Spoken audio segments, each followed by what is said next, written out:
हिजाब को लेकर विवाद लगातार बढ़ता जा रहा है। कर्नाटक से शुरू हुए इस विवाद पर अब कई मुस्लिम देश अपनी अपनी राजनीति करने आ गए हैं। पहले पाकिस्तान और फिर तालिबान जैसे देशों ने इस विवाद का फायदा उठाने की कोशिश की और अब इन सभी के बीच इस्लामिक देशों के सबसे बड़े संगठन यानी ऑर्गेनाइजेशन ऑफ इस्लामिक कॉपरेशन भी अपनी कट्टर सोच को लेकर इस मामले में कूद पड़ा है। 57 मुस्लिम देशों के संगठन OIC ने भारत में मुसलमानों को लेकर गहरी चिंता व्यक्त की है। OIC ने संयुक्त राष्ट्र और पूरे अंतर्राष्ट्रीय समुदाय से आग्रह किया है कि भारत में अल्पसंख्यकों के खिलाफ बढ़ती हिंसा को रोकने के लिए कदम उठाए जाएं। आपने इस संगठन को शायद ही कभी मुस्लिम देशों में महिलाओं पर हो रहे अत्याचारों के खिलाफ बोलते देखा होगा। पाकिस्तान और तालिबान में हिंदुओं पर जो अत्याचार हो रहे हैं उस पर OIC खामोश है, लेकिन हिजाब विवाद पर भारत को नसीहत देने के लिए ये मुस्लिम देशों का संगठन तुरंत आ गया। बहरहाल भारत ने OIC के सभी 57 मुस्लिम देशों को करारा जवाब दिया है। भारत ने OIC से कहा है कि ये भारत का आंतरिक मामला है और वो अपनी हद में रहें। भारतीय विदेश मंत्रालय के प्रवक्ता अरिंदम बागची ने कहा कि हमने देखा है कि भारत से जुड़े एक मामले पर OIC ने एक गुमराह करने वाला और भड़काऊ बयान दिया है। पर बहुत विवाद चल रहा है। आपके प्रदेश अध्यक्ष ने कहा कॉमन सिविल कोड की बारी है। योगी आदित्यनाथ का इस पर क्या पक्ष है? क्या कॉमन सिविल कोड अब देश की जरूरत है? देखिए, भारत की व्यवस्था बाबा साहब भीमराव अंबेडकर के द्वारा प्रदत्त संविधान से संचालित होगा। व्यक्तिगत कानून लोगों की व्यक्तिगत आस्था के विषय हो सकते हैं, लेकिन संस्था का अनुशासन होना चाहिए और संवैधानिक संस्थाओं में या किसी भी संस्था में हम अपने व्यक्तिगत आस्था और व्यक्तिगत कानून को लागू न करें। देश संविधान से चलेगा, शरीयत से नहीं। यूनिफॉर्म सिविल कोड के पक्ष में है एकदम। जब अवसर आएगा यूनिफॉर्म सिविल कोड भी आएगा, लेकिन फिलहाल संविधान से देश चल रहा है और संविधान से ही चलेगा, शरीयत से। वो पाकिस्तान जिसने पूरी जिंदगी मुस्लिम उम्मा को रोक के रखा कि वो भारत के साथ ताल्लुकात ना बनाए और कश्मीर के ऊपर जो है वो खास किस्म की एक पोजीशन थी। सऊदी अरब और भारत के जो ताल्लुकात हैं ये पाकिस्तान पे को असरअंदाज हो सकते हैं और कश्मीर के मसले पे भी को असरअंदाज हो सकते हैं। बिल्कुल असरअंदाज, बल्कि हो रहे हैं असरअंदाज। उसकी वजह यह है कि मैं आपको यहाँ पे याद कराना चाहूंगा कि सऊदी अरेबिया और OIC की जो पोजीशनिंग कश्मीर की थी, जब पाकिस्तान ने उस पर इजलास बुलाने की कोशिश की थी तो सऊदी अरेबिया ने बड़ा बुरा मनाया था। यहाँ पे मैं उस जो उनका ट्रिप है उसको इसके साथ भी कंपेयर करूंगा कि Saudi Arabia is going through major reforms. अपनी आइडियोलॉजी, अपनी उनकी पूरी इंटरनेशनल इमेजिंग, जिस तरीके से अपना वो झंडा तब्दील कर रहे हैं, अपना तराना तब्दील कर रहे हैं। आज एक नई खबर आई है कि उन्होंने हिजाब की पाबंदी भी खत्म कर दी है। उसी तवातर के साथ वो दुनिया के साथ नए रिलेशनशिप बनाना चाहते हैं।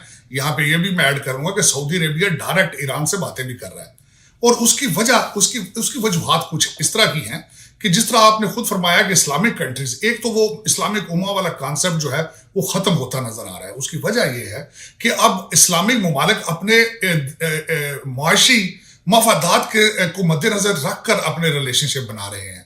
भारत के साथ आपको मैं ये भी बताना चाहूंगा कि जब 370 कश्मीर का मसला था, जब पाकिस्तान अंगेज था पूरे तरीके से कश्मीर में, उस वक्त आपकी मिडल ईस्ट स्टेटें जो थी वो बुला के मोदी साहब को अपने हाईएस्ट अवार्ड देती रही। फिर उसके बाद दुबई ने जाके कश्मीर के अंदर हैवी इन्वेस्टमेंट के जो प्रोजेक्ट हैं वो शुरू कर दिए। तो इस वक्त पाकिस्तान उस चीज में अकेला तनहा होता जा रहा है। उसकी वजह यह है कि सारी दुनिया चीजें अपनी खोल रही है, ट्रेड की तरफ तवज्जो दे रही है। हमारे प्राइम मिनिस्टर हर जहां खड़े होते हैं वो रियासत मदीना के गीत गाते हैं और वो एक ऐसा कॉन्सेप्ट लोगों को दे रहे हैं और उसी का असर भी हो रहा है कि इस वक्त अगर आप देखें तो TLP के जो मुआदे हुए, जिस तरीके से मौलाना फजलुर रहमान साहब आ रहे हैं, तो हमारी डायरेक्शन कुछ और है, दुनिया की डायरेक्शन कुछ और है। हम जहां पे हरमैन शरीफैन समझते हैं, जो हमारे लिए बहुत मुकद्दस सरजमीन है, वो अपने आइडियोलॉजी चेंज करती जा रही है और हम जो अपोजिट डायरेक्शन में जा रहे हैं, हमारी डेस्टिनी लग रहा है जिस तरह सोमालिया और अफगानिस्तान है। तो मेरे ख्याल में इस वक्त पाकिस्तान को भी चाहिए कि सिर्फ अपने पाकिस्तान के इंटरेस्ट को देखकर अपनी फॉरेन पॉलिसी को एस्टैब्लिश करें और अपने रिलेशनशिप भी उसी तरीके से दुनिया के साथ चलाएं। अभी तक जो मेरे ख्याल में पाकिस्तान से जो सिग्नल आ रहे हैं वो कंफ्यूजिंग है। कभी वो चाइना चले जाते हैं, कभी रशिया चले जाते हैं, कभी IMF के सामने उनकी शर्तें पूरी करते हैं, जिस तरह मैंने 2-3 इकदाम जिनके मैं फेवर में नहीं हूँ, आज IMF को देखते हुए जो आपकी ओगरा आपकी ऑर्गेनाइजेशन उसको और कई और चीजें ऐसी की जा रही हैं जो कि सिर्फ नजर आ रहा है IMF का पैकेज रिसीव करने के लिए आपने अपनी खुद मुख्तारी को दांव पे लगा दिया। अच्छा तार साहब, ये बताएं कि जिस तरह सऊदी अरब जो है वो भारत को के पास, मैं उसे कहूंगा पास चले गए, क्योंकि अभी तो $100 बिलियन की मोहम्मद बिन सलमान ने कहा था हम इन्वेस्टमेंट करेंगे। जब मोहम्मद बिन सलमान पाकिस्तान आए तो वो कह रहे थे $10 अरब की इन्वेस्टमेंट हम गवादर में करेंगे, भारत में जाके $100 अरब की इन्वेस्टमेंट की बात की, और अभी ये लैंड फोर्सेस के चीफ चले गए। जरा इस मौके पे बात कीजिए कि जिस तरह इसराइल, UAE, इंडिया और अमेरिका का जो एक नेक्सस बन रहा है जिसे तारड़ साहब क्वाड 2 कहा जा रहा है, तो क्या मुस्लिम दुनिया से पाकिस्तान पे कोई प्रेशर आ सकता है इसराइल को रिकग्नाइज करने के हवाले से, या इस वक्त आप समझते हैं कि हम कितने को, क्योंकि जितनी हमारी इकोनॉमिक कंडीशन है, जैसे कि $3 अरब हमने सऊदी अरब से लिया हुआ है, UAE ने हमारे पिछले दिनों वीजे बंद कर दिए थे, अगर ये जो आर्म ट्विस्टिंग है ये मिडिल ईस्टर्न ममालिक ने हमारी करनी शुरू कर दी, तो इसको किस तरह देखेंगे और इसराइल के हवाले से हमें क्या प्रेशर आ सकता है? इस वक्त इसराइल की तरफ से काफी अरसे से प्रेशर है पाकिस्तान को कि उनके साथ सफारती रिलेशनशिप बनाया जाए, उनको रिकॉग्नाइज किया जाए, क्योंकि इस वक्त मिडिल ईस्ट के ऑलमोस्ट सारे ममालिक जो हैं वो लाइन में लगे हुए हैं इसराइल के साथ रिलेशनशिप बनाने में। यहाँ पे मैं ये आपको थोड़ा सा रेफरेंस इस चीज का दूंगा कि पिछले दिनों में जब यमन से हुतियों ने अटैक किया UAE को, तो उनको बचाने के लिए इसराइल सामने आ रहा है अपनी टेक्नोलॉजी को लेकर। अब अगर आपके ये सर्कमस्टांसेस चल रहे हैं तो मेरे ख्याल में अब वो दूर नहीं होगा कि आपके ऊपर मजीद प्रेशर आएगा इसराइल की तरफ से। और मैं जिस तरह बता रहा हूं कि पाकिस्तान को अपने मोरे जो है वो सही, अपने कार्ड सही खेलने पड़ेंगे, खेलने चाहिए, जिसका मुझे हमेशा इस चीज पे डाउट रहता है कि हमारी जो रूलिंग एलीट है उनका इंटरेस्ट पाकिस्तान के इंटरेस्ट से डिफरेंट है। उनके अपने जाती मुफादात हैं, उनकी अपनी प्रॉपर्टियां हैं, उनके अपने बच्चे हैं। पाकिस्तान की सियासी पार्टियां देखें, मैं तो उनको सियासी पार्टियां नहीं कहता कि उनके अंदर अपना सियासी अमल ही नहीं है, वो तो फैमिली ऑर्गेनाइजेशंस हैं। पाकिस्तान की तो अभी तक पाकिस्तान में कोई बात कर ही नहीं रहा कि पाकिस्तान के लिए क्या अच्छा होगा क्या अच्छा नहीं होगा, पाकिस्तान को कर्जे लेने चाहिए नहीं लेने चाहिए। लेकिन ये एक बात जरूर है कि इजराइल इस मिडिल ईस्ट में और साउथ एशिया में अपना असर रसूख बढ़ा रहा है, ट्रेड को बढ़ा रहा है, और डिफेंस के कॉन्ट्रैक्ट मुसलसल किए जा रहे हैं ममालिक के साथ, इसमें कोई शक नहीं।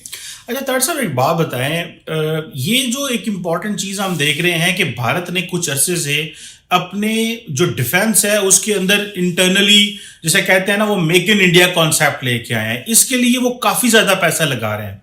अब एक जो चीज बहुत सारे एनालिस्ट ने महसूस भी की और बहुत सारी जगहों पे लिखी जा रही है कि भारत उन मुसलमान ममालिक के साथ ताल्लुक करीब कर रहा है या उनके साथ बिजनेस वेंचर्स कर रहा है जिनके पाकिस्तान के साथ ताल्लुक अच्छे थे। जिस तरह हमने सऊदी अरब की बात की, ये जो टर्की के बारे में कहा जा रहा है कि टर्की ने भारत ने टर्की से ड्रोन खरीदे हैं, सुना है वो ड्रोन और जगहों पे भी खरीदे जा रहे हैं। आप इस तरह का जो टर्की का जो कोऑपरेशन भारत के साथ है या ओवरऑल जो खित्ते में है या मुस्लिम उम्मा में, उसका क्या पाकिस्तान को क्या नुकसान हो सकता है?